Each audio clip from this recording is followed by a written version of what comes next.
All right, so for number 31, we're supposed to find the reference angle here. But remember, I'm not ever going to have you do that. But the first thing you have to do is you have to figure out where this is at within 0 to 2 pi. Because our formula for reference angle has everything to do with these quadrants that they're in. And it's always whether or not you're subtracting or subtracting to or from pi or 2 pi. So if we were up here, then it would be pi minus your angle. Here is pi, or your angle minus pi, and over here is 2 pi minus your angle.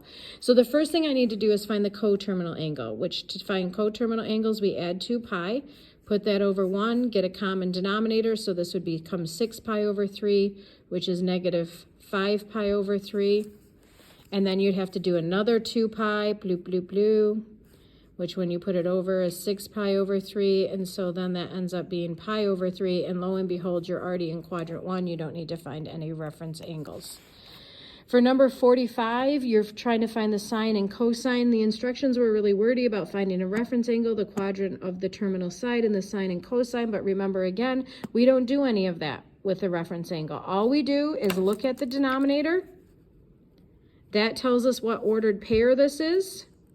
So it's the square root of 2 over 2, comma, square root of 2 over 2. Then we determine what quadrant this is in. 3 pi over 4 is almost a full tank of gas, so we're in quadrant 2, which means our x value is negative and our y value is positive. Then we come over here, and the sine is the y value. So this is going to be positive square root of 2 over 2. The same thing is true over here for the cosine. You again go to what this ordered pair is, square root of 2 over 2, comma, square root of 2 over 2. We're in quadrant 2, so the x value is negative. We come over here, cosine means the x value, so your answer is negative square root of 2 over 2. Same process down here for these guys. So first of all, the ordered pair for an over 3 is 1/2, comma, square root of 3 over 2. 2 pi over 3 is once again almost a full tank of gas, so my x value is negative, my y value is positive, sine is the y value, so this would be the square root of 3 over 2. Cosine is the x value, negative 1/2. So when you go to see these on the quiz, it's just going to say, evaluate the sine of 2 pi over 3. It's not going to talk about reference angles or anything like that, but that's the process that you would go. You're technically doing the reference angle within that problem. For number 51 here, it's asking for the sine of t. You're in quadrant 1. They gave you the cosine of t. The only connection we have between sine and cosine is the Pythagorean. So you're going to do sine squared t plus cosine squared t equals 1.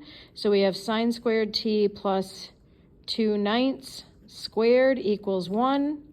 So sine squared t plus 4 over 81 equals 1.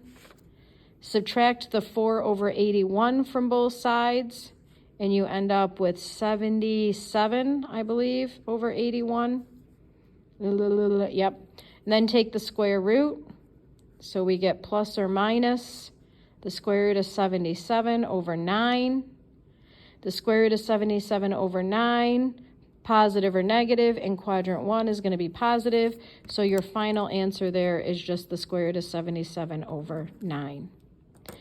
Also asked for was going over the lab questions on the lab for 7 and 8.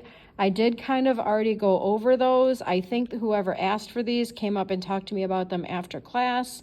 But basically, there they are. You can pause and look at the work there. And if you have other questions, you can ask me about it in class.